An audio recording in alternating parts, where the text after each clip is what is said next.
Na casa de Deus as coisas é diferente. E outra coisa que nós aprendemos, nós já tivemos experiência sobre isso. Deus coloca você num lugar, a partir do momento que Deus coloca você ali, Deus muda a tua vida, aquele lugar vai ser bênção para você até Jesus voltar. Quando você sai do lugar que Deus te coloca, a tua vida vira um inferno. Eu conheço pessoas, essa semana, eu estava mostrando o vice-presidente da Igreja Palavra no Tempo. Se você vê uma ótima pessoa ótima, pessoa simplesmente não quis ficar na igreja, mas ia congregar, teve uma opinião de vida. Eu não posso nem contar a vida dele. Eu não posso nem contar a vida dele, a vida deles. Olha, eu tenho certeza que vai haver dia, eu não sei se amanhã ele vai vir, eu vou dar um microfone na mão de uma pessoa, ele vai contar a história para você, depois que ele saiu da igreja, o que aconteceu com a vida dele. O efeito não é na hora. Nunca esqueça de uma coisa, irmão. Não tem aquela porta de emprego que Deus abre, Deus coloca a gente. Você viu quando a pessoa sai de livre desobediência? Você viu a dor de cabeça que ele passa para arrumar outra porta de emprego? Você viu a tristeza que é? Você viu? Porque a gente, quando Deus coloca a gente, isto está desde o jardim do Éden. Ô Adão, onde tu está? Porque Deus, quando coloca a gente no lugar que Ele faz parte, a vida da gente muda, irmão. A vida da gente muda. Muda em tudo. É só ter sabedoria. Mas nós não podemos abandonar aquilo que Deus muda em nossas vidas, devido ao crescimento e devido ao nível que nós chegamos. Porque dependendo do nível que nós chegamos, nós é arriscado a perder tudo. Hoje eu estava olhando a história de Ló. Gente, parece coisa de louco. Aí eu estava olhando a história de Abraão também, que Deus tinha falado para ele da terra. Abraão chegou em Canaã, queria tomar da água do poço, não queria cavar. Sabe aquelas pessoas, irmão, que ele quer as coisas, mas não quer ter trabalho? Tem um monte de gente que quer as coisas, mas não quer trabalhar, não quer nada, porque é difícil. Ah, mas Deus falou, só porque Deus falou, isso não quer dizer que Deus vai dar. Tem que trabalhar. Abraão chegou em Canaã, com a congregação, queria beber da água sem cavar poço. Os caras falaram, não, aqui não. E aí começaram o pai do meu pai que cavou essa água, e o pai do meu pai que fez essa represa, e o meu pai represou e plantou isso aqui, e nós estamos aqui, nós estamos cuidando que isso aqui é herança. Abraão chegou, achou que ia beber da água de graça. Não, você não cavou o poço. E todo mundo já calança. E sai fora, aqui você não vai ficar. Irmão, eu quero falar uma coisa. Tem muitas vezes que a gente tem que bater o pé. Tem coisas que a gente não pode deixar entrar dentro da casa da gente, irmão. Não pode deixar. Porque às vezes aquilo é uma conquista que Deus te deu. Você conquistou, de repente, não, aqui não. Você não conquistou nada. Não sabe o valor de uma conquista. Não sabe o preço de uma conquista. A tribo falou para Abraão, olha, assim no meu pensamento, você pode, Deus mandou você, Deus falou com você, mas aqui você não vai ficar não. Você não cavou nada. Chegar é fácil, chegar aqui, beber água, comida não. Foi para o Egito. Chegou no Egito, Faraó tomou Sara. Olha, eu já vi o homem louco por causa de uma mulher, mas olha, igualzinho a Abraão, na história por causa de uma mulher. Hoje eu vou te falar uma coisa para você, viu, irmão? Pegaram a mulher do Abraão, porque lá no Egito tinha aquele costume, as mulheres que eram bonitas, eles matavam o marido para ficar com a mulher. E Abraão chegou no Egito e mentiu, falou que Sara era irmã dele. Olha a história. E lá tinha aqueles prédios tipo castelo onde a Sara estava. E Abraão jogado lá no meio do campo. Esse homem andava para lá e para cá. Cadê a minha mulher? Olha, o homem sofreu, gente. Foi um sofrimento terrível. E todo mundo, Abraão, vamos embora. Aqui já não vai dar mais. Esse homem, olha, chegou no fim da história. Deus tinha uma bênção sobre ele. Ele tinha uma promessa. E Faraó entrou uma praga lá no Egito por causa de Saraí e Abraão. Liberaram Abraão e Saraí, todo o seu pessoal. Ele voltou da onde ele tinha saído, ele voltou para Canaã. Só que quando ele voltou para Canaã, lá em Canaã, ele chegou, ele já estava cavando o poço. Aí o pessoal chegou lá, viu que tinha água, ele tinha cavado. Aí o pessoal, opa, aí sim. Aí Abraão falou, eu cavei algum poço para nós, eu caralho, então tudo bem. Aí fizeram amizade, fizeram aliança. E o rapaz falou para ele, o que for seu amigo é meu amigo, o que for teu inimigo é meu inimigo.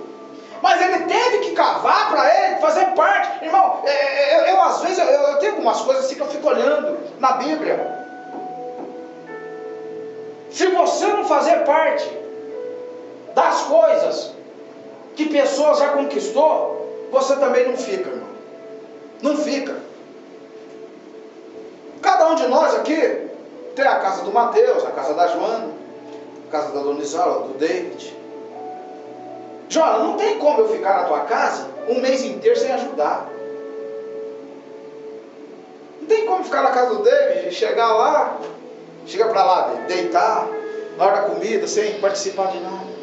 Vai chegar uma hora, negão, e aí? Ô negão, não bate um prego, você não come nada, aí negão, e aí?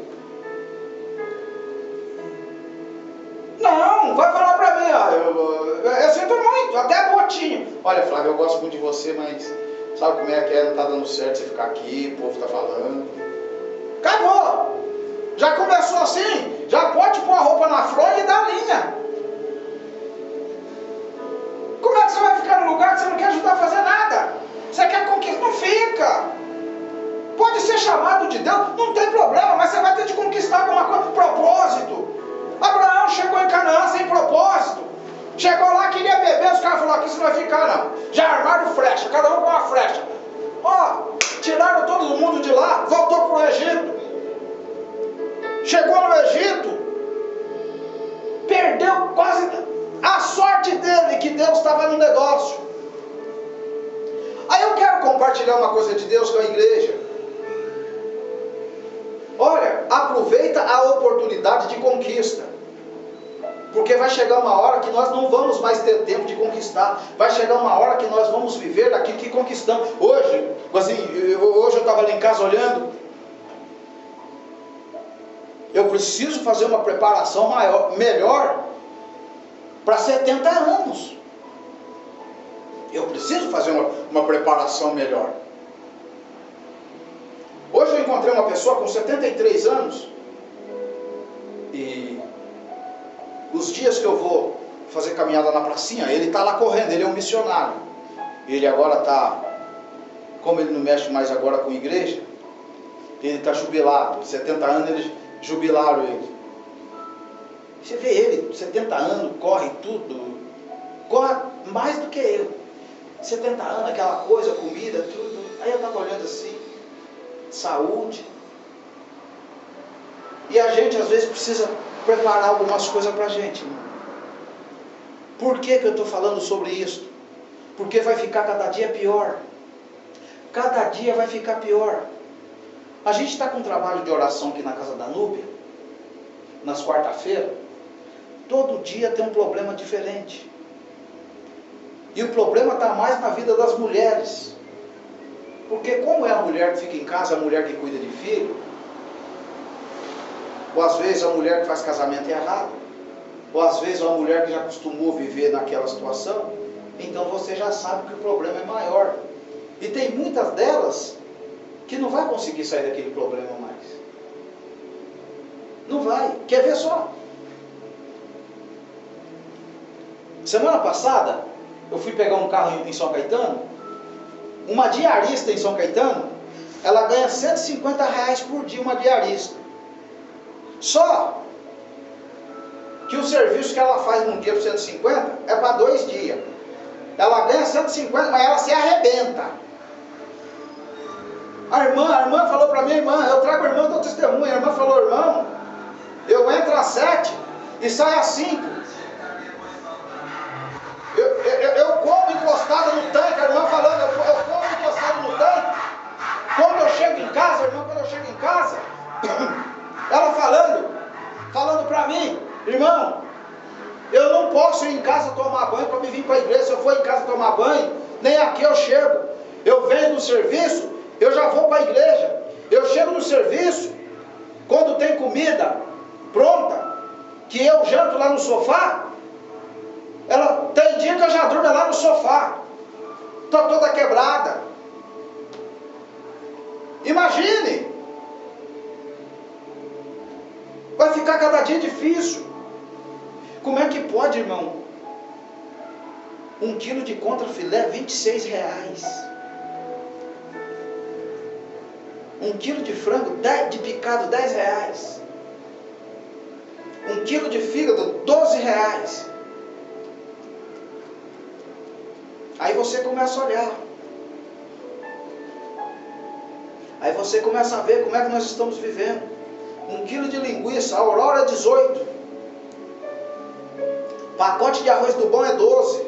O mais simplinho é 9. Tá lá. Feijão mais barato no mercado é R$4,50. Mas o feijão de R$4,50, você olha na cara dele assim, você dá até um tapa nele para ver se ele dá uma risada dentro do pacote, mas não. Imagina numa crise dessa que nós estamos vivendo. E hoje eu estava lá no mercado, eu estava olhando. Uma pessoa sem Deus hoje, irmão. Uma pessoa fora da direção de Deus. Ou uma pessoa que sai da presença de Deus. Ou uma pessoa que sai do lugar que Deus colocou. O que será que vai ser da vida dessa pessoa? Como será que vai ser?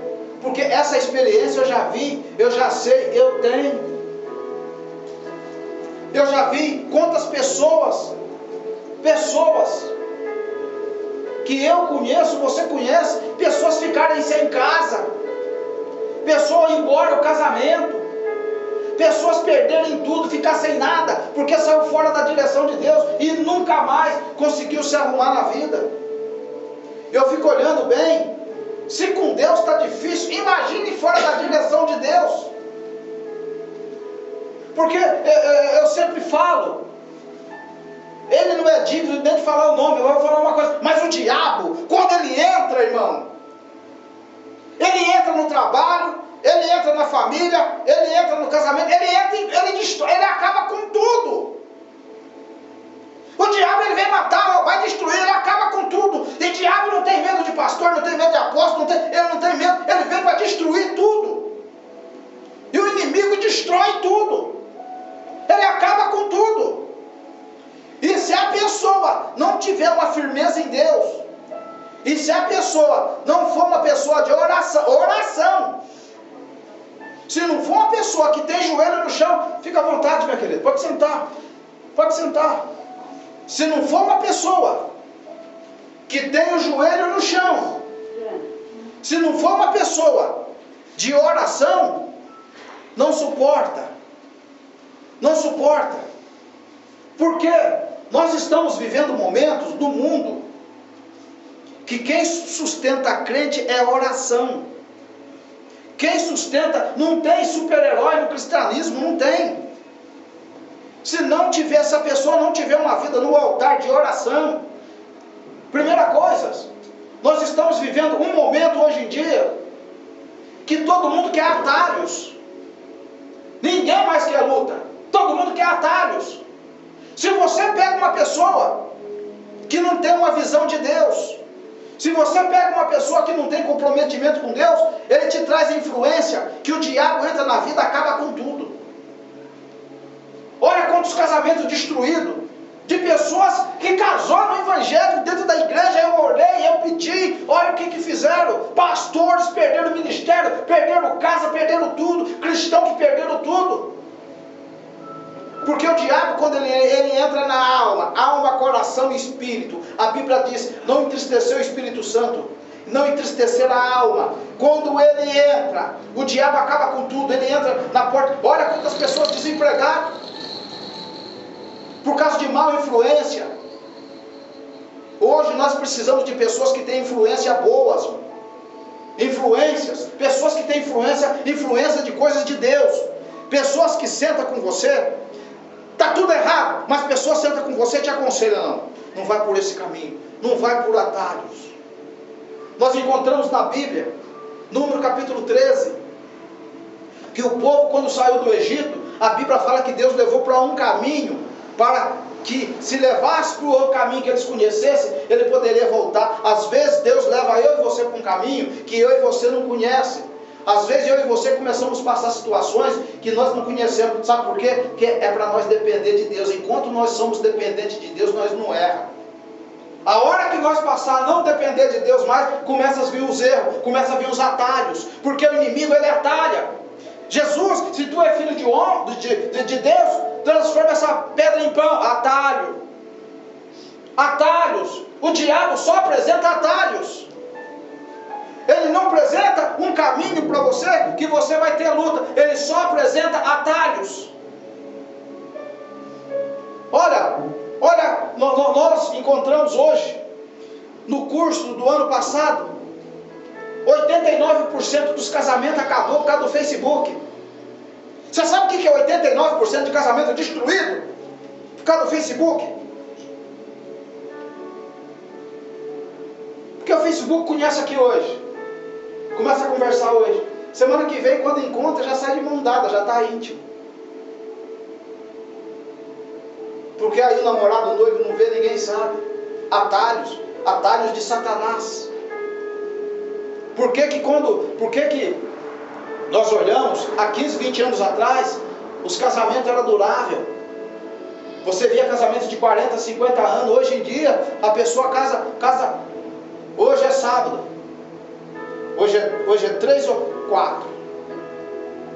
Acho que hoje é 3, 2. Do mês. 2? Isso. 2. Quando for no dia 2 do mês que vem, você encontra. Oi, tudo bem? Tudo bem? E o marido, não deu certo. Quê? Mas não foi um mês que você casou. Pensei que era de Deus, mas não era de Deus. Então, se não era de Deus, era do diabo, né? A Bíblia fala que a gente às vezes tem alguma coisa que tem que tomar cuidado. Quem casa com o filho do diabo ou com a filha, o diabo tem o diabo como sogro ou sogra. Primeira coisa que temos que aprender, Deus não escolhe casamento para ninguém. Casamento é uma escolha íntima da gente. Deus não fala, você vai casar com ele. Não. Casamento é uma coisa íntima. Casamento enquanto não saber, eu casei com você porque eu preciso de você. Eu casei com você porque eu preciso. Enquanto os dois no olhar no outro, no espírito, o casamento não dura. Romanos capítulo 5, versículo 5. O amor de Deus é derramado em nossos corações pelo Espírito Santo para que não seja confundido. O amor de Deus é derramado pelo Espírito. Hoje, quando nós olhamos uma pessoa muito feia, Gênesis capítulo 9, versículo 6, aquela pessoa é a imagem e semelhança de Deus, é mole? Você olha para a pessoa, mas essa pessoa é horrível, é a imagem e semelhança de Deus. Porque para Deus não tem acepção. E porque Deus falou para Jesus em Gênesis capítulo 1, versículo 26, façamos o homem a nossa imagem e semelhança. A mulher veio da costela do homem. Então não tem gente feia para Deus. Deus não tem acepção de pessoa. Hoje eu estava falando para vocês, estava assistindo Abraão. Sara chamava Abraão de Senhor. Você olhava na cara de Abraão devia ser mais velho que a Sara, uns 40 anos. O respeito, o jeito. Sabe, irmão, a gente tem muitas coisas que a Bíblia mostra pra gente. Mas hoje em dia está difícil hoje ter uma vida de cristianismo. Hoje está difícil. Hoje está difícil ter uma vida cristianismo. Hoje o nosso evangélico entrou dinheiro no meio, entrou aparência, entrou a riqueza no meio, e a palavra de Deus ficou em último plano. Vocês andam aqui para baixo, vocês não vêem nenhuma igreja famosa. Não tem nenhuma igreja famosa, porque as igrejas não vai vir para cá, as igrejas famosas. Porque para vir para cá tem que dar dinheiro, tem que dar roupa, tem que dar comida, tem que dar tudo. E as igrejas que vai vir para cá, elas não vão ter dízimo, não vai ter oferta. Elas abrem tudo naqueles lugares onde pessoas podem levar. Você viu? Olha lá, as igrejas grandes, os carros que dão lá. Tem carro lá que dá para comprar esse prédio. E a gente, muitas vezes, vamos perder muita coisa. E a igreja pequena é a que mais sofre. É a que mais sofre, a igreja pequena. Não foi que eu falei no caso do bar? Você pode ir no bar uma hora dessa ou numa padaria. O rapaz que estava tocando violão semana passada lá no bar, um exemplo, o rapaz não foi. Mas tem outro lá no canto que toca.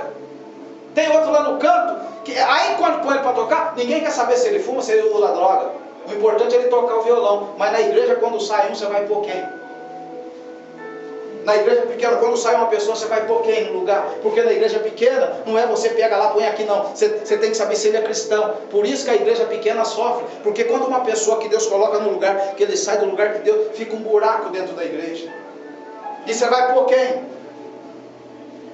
Vai pôr quem? Olha, as igrejas pequenas não tem músicos. As igrejas pequenas não tem louvor.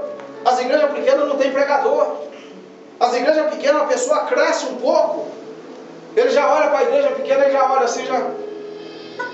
Eu mesmo já ouvi falar para mim, irmão, sabe como é que é? É duro você sentar para conversar, você ouvir isso. A pessoa chegar para você, não é, irmão? Eu cheguei num nível, né, irmão?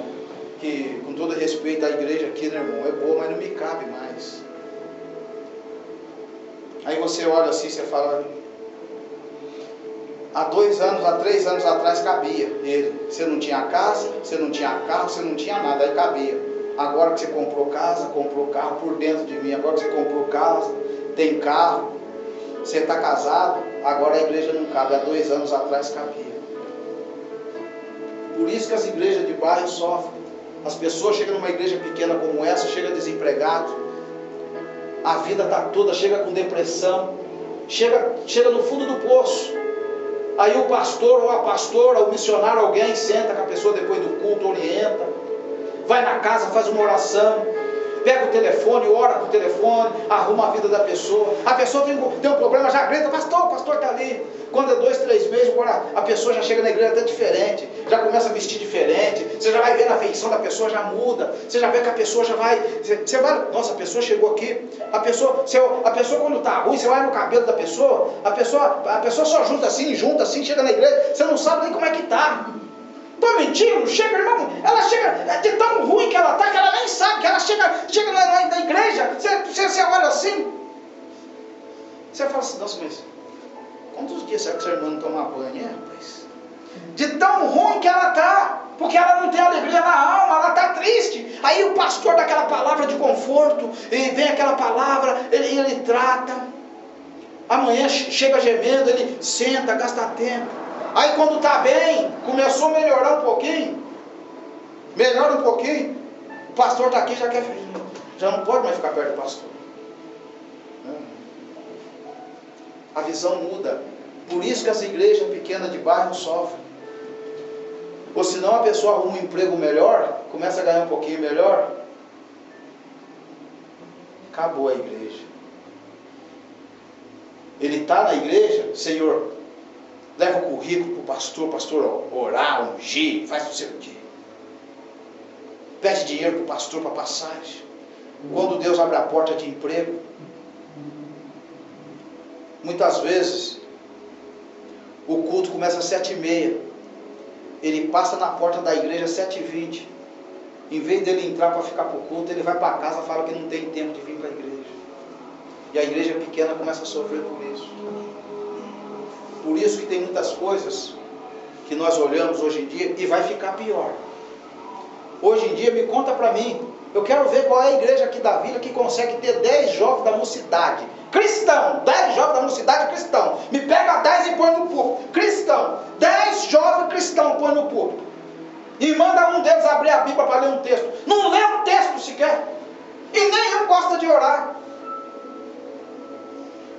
Aí chega no dia do congresso, todo mundo põe aquele afardamento, né? Todo mundo de roupa igual, calça igual, você olha assim, nossa, que mocidade bonita, né? Você olha, eu já vou mexer um pouquinho. É igualzinho no congresso das irmãs. Tem irmã que está com a pasta na mão, tadinha, ela nem sabe qual é o hino. Mas está lá com a pasta na mão. Todo mundo fala, nossa, que circo de oração grande. A tadinha da irmã nem sabe por que está ali.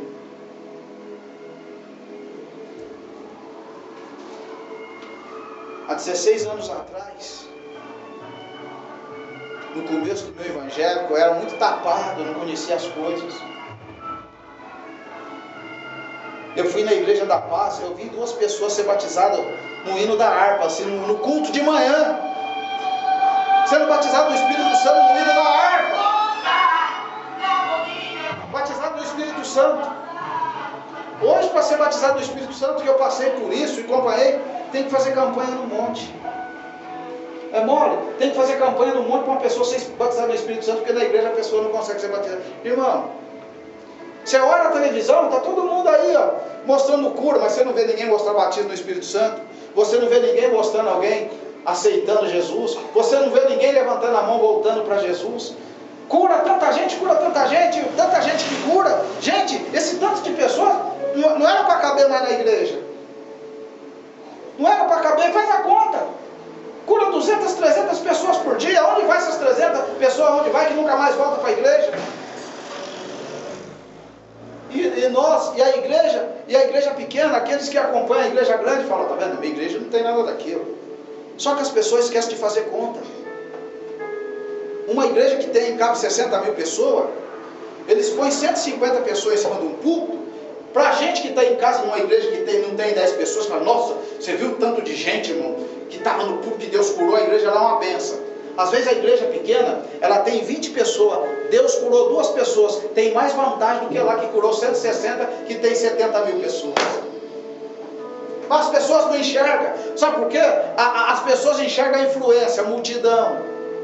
Às vezes uma igreja que tem 20 pessoas, foi curado na noite, fez mais do que na igreja que tem 70 mil pessoas, e foi curada a 100 ou 50, foi curada mais gente na que tem uma pessoa do que tem, mas o ser humano não enxerga isso. Fora a má influência. As má influências corrompem os bons costumes. Por que você acha que as pessoas usam droga? Má influência de alguém. A pessoa tem um problema, ele vai falar um problema com uma pessoa que tem problema com droga, a primeira coisa que ele fala, ele está fumando maconha, aí dá um tapinha aí, deixa pra lá, isso passa, fuma aí. Ele tá com problema, aí a pessoa está tomando uma cerveja, aí o cara pega ali, aí toma também, rapaz, já passa. Final de ano, aquele negócio, vamos todo mundo para casa. Primeira coisa que compra no final de ano é bebida, depois que vai pensar na criança, compra bebida, engradado, tudo. O cristão, se entrar nessa, tem uns que bebeu no Natal, até hoje não parou. Está até hoje bebendo. Mas final de ano mesmo, você tá louco, pô, o ano inteiro sem beber, mas o ano inteiro você não bebe, agora você não pode tomar uma latinha. Pronto, aí já toma uma latinha, já... aí já começa a fazer pose. Aí já começa... já... Acabou, ali. Acabou. Quando vai ver... Jesus já virou Judá, Jesus já não sei. Acabou. Hoje a igreja ela precisa ensinar a jovem a estudar, precisa ensinar a jovem a trabalhar, ela precisa ensinar a jovem a respeitar pai e mãe, precisa ensinar a jovem a respeitar onde trabalha. A igreja não quer nem saber disso não. A igreja não quer saber disso não, porque para fazer isso você tem que sentar olho no olho. Você tem que sentar, você tem que gastar tempo. Você acha que a igreja grande vai ficar perdendo tempo, ficar sentado com o olho no olho com o jovem? Vai nada. Estou falando de experiência própria, eu sei quantas vezes terminou o culto aqui na igreja, 9 da manhã, eu já fui sair daqui quase meio-dia. Que você vai ouvir a pessoa, você vai conversar, você vai orientar. Quantas vezes, na oficina, de dia, pessoas têm problemas, você tem que dar ouvido, você tem que dar atenção, e você tem que dar uma palavra de sucesso, não é de maldição. Irmão Flávio ora muito, não é que ora muito não, porque eu já sei o que eu vou receber de dia. Eu já sei que tipo de problemas que vão ter, que vão vir. Você tem que dar uma palavra para a pessoa que muda. Assim, o altar daqui, a palavra tem que abençoar a pessoa. Por que às vezes a igreja pequena, a pessoa chega numa igreja pequena com todo tipo de problema? Desempregada, doente, depressão, daqui 3 meses a pessoa está bem. Pô, a igreja pequena conseguiu mudar a vida da pessoa. Depois que a pessoa ficar bem, a igreja não serve mais. Sabe quem sofre com isso? É um pastor, um líder, que gastou tempo. Assim, às vezes, eu saio daqui de casa, muitas vezes, 15 para 6 da manhã. Quando eu chego no monte, está escuro ainda. Quantas vezes eu já cheguei no monte e falei assim, meu Deus do céu, esse nego está ficando louco uma hora dessa aqui no monte. Com esses montes de pedido aqui, do caderno que fica ali de pessoas, que eu nem sei quem é. Muitos já deixaram testemunho ali para mim, do que Deus abriu a porta. Aí você está lá no monte, 6 horas da manhã. Aí você olha assim, você vê grilo, passarinho. Você olha, você vê só aquela frisa, aquela coisa da claridade. Aí você pensa assim, meu Deus do céu. Eu já pensei, meu Deus do céu, eu não preciso, cara, eu acho que eu estou ficando louco, gente. Para que eu estou fazendo aqui uma hora dessa, num monte de domingo, irmão? 3 horas da tarde no monte, você fica olhando assim. O que eu estou fazendo aqui? Não é o que eu estou fazendo aqui, irmão. É o que Deus me deu para me fazer. Tem muita gente que não sabe o que é propósito com Deus. Quantas pessoas que eu já vi fechou a igreja, ele fica 1 ano, 2 anos, depois ele abre de novo. Eu já cansei de ver pessoas que fecham. Se Deus tem chamado naquilo, aquilo tem que cumprir. Não adianta, irmão. Se Deus tem um propósito com você, olha, você pode correr para tudo enquanto é lado. Você pode correr, você pode entrar onde você entrar. Você pode entrar onde você entrar. Que aquele propósito, enquanto você não entrar naquele propósito, a tua vida não tem paz. Tua vida fica amarrada enquanto você não fazer aquilo que Deus... Irmão, eu já cheguei no pé do monte aqui, ó. No pé do monte, chegar no pé do monte, o Espírito Santo, volta para trás. Eu falei, gente, eu estou ficando louco. Quando eu cheguei na porta da oficina, tinha um problema para ser resolvido. Tinha que ser resolvido naquele dia. Então, às vezes, as pessoas... Vida com Deus é vida de propósito. É propósito. E quando uma pessoa vai embora da igreja, aquilo te tira um pedaço, sabe? Sai um pedaço. Sai um pedaço porque você sabe que aquela pessoa não vai permanecer no outro lugar. Vai desviar. Nunca se esquece de uma coisa. Qualquer um de vocês aqui, se Deus colocar vocês para congregar em algum lugar, não saia daquele lugar. Permanece ali, porque se aquele lugar mudou a tua vida, aquele lugar vai ser sinal de bênção para você até Jesus voltar. Não saia do lugar que Deus colocou, seja qualquer um, porque às vezes Deus coloca você num lugar, você está com a vida cheia de problema. Deus coloca você ali, daqui a pouco teus problemas vão indo embora, você fica bem. Aquele lugar é lugar de bênção. Às vezes a influência de muitos, porque não vai na influência. A gente tem que ver o que Deus fez na vida da gente, não o que os outros acham, tem que ver o que Deus fez. O que Deus mudou. Sabe como é que a gente aprende isso? É quando a gente fica sozinho. Eu já vou terminar. Quantas vezes um pastor, um líder fica no deserto? Quantas vezes? Quantas vezes uma pessoa fica sozinha? E toda vez que o inimigo vem visitar uma pessoa que está sozinho, Deus tem uma palavra. Muitas vezes ficar sozinho significa projeto de Deus. Ficar sozinho muitas vezes é saber o que eu ou você vai fazer no momento que está sozinho. Perguntar, Deus quer saber o que está no teu coração. Se é aquilo que você tanto almeja, ou se é Deus que é a prioridade. Nunca se esquece de uma coisa. Nós temos que aprender. Deus nunca vai mexer numa coisa que eu e você não amamos. Porque Deus não é bobinho. Deus sempre vai trabalhar naquilo que nós amamos. Ele não diz na palavra dele em Mateus capítulo 10? Já pensou que Deus é esse? Se você amar um filho, uma mãe, ou um pai, ou um irmão a mais do que eu, você não é digno de mim. Deus falando isso em Mateus capítulo 10. Então Ele tira aquilo que a gente ama para provar. Mas Ele prova com propósito. Todas as coisas de Deus têm propósito. Às vezes, eu vou comentar uma coisa assim, eu tenho o David, amigo, tem o irmão dele, tem outras pessoas na igreja. Eu passei um problema tão grave uns 20 dias atrás. De todo mundo da igreja. Você vê, às vezes a gente olha alguma coisa que a gente às vezes precisa ver. Às vezes você senta para ouvir todo mundo. Às vezes você ouve todo tipo de problema, você ouve todo mundo. Às vezes ninguém consegue ouvir o pastor. Ninguém tem ouvido para ouvir ele. Porque ele só ensina e orienta. E às vezes ele, para desabafar, ele tem que falar para Deus. Ele não tem outra pessoa para falar. Fica tudo dentro. Fica tudo dentro. Por isso que todas as pessoas que oram muito, irmão, é porque ele não consegue falar. Porque quando ele pensa em falar, a pessoa traz um problema. E a gente às vezes começa, você vai ficando velho no evangelho, você vai ficando maduro. E Deus, ele é sábio. Deus, ele tem uma técnica.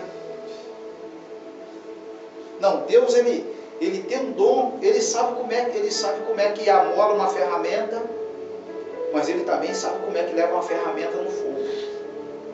Ele sabe. Nós como cristão,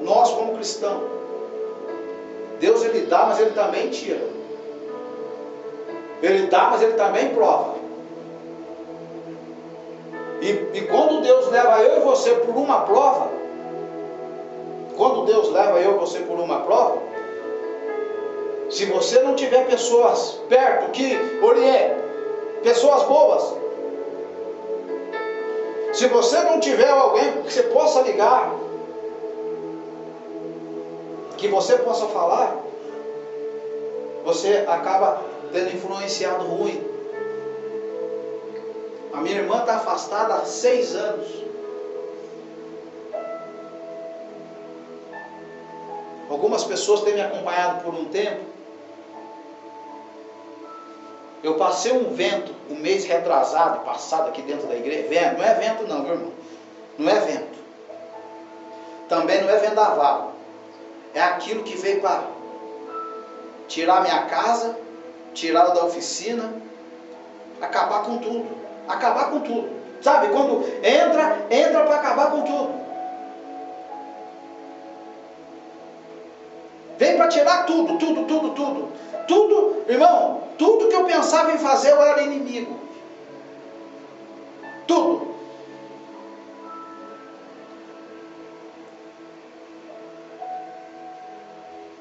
Já pensei, falei, vou parar com tudo.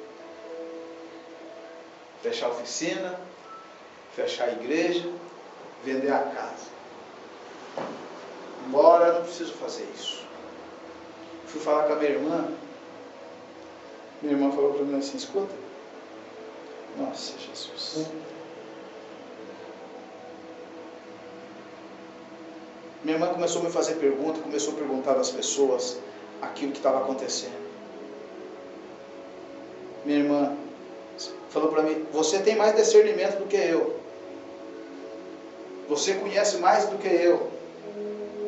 Ela falou, na nossa família, se tem 2 pessoas que têm chamado de Deus na vida, é você e o Timora. Vocês dois, da nossa família, vocês dois são escolhidos para fazer as coisas para Deus.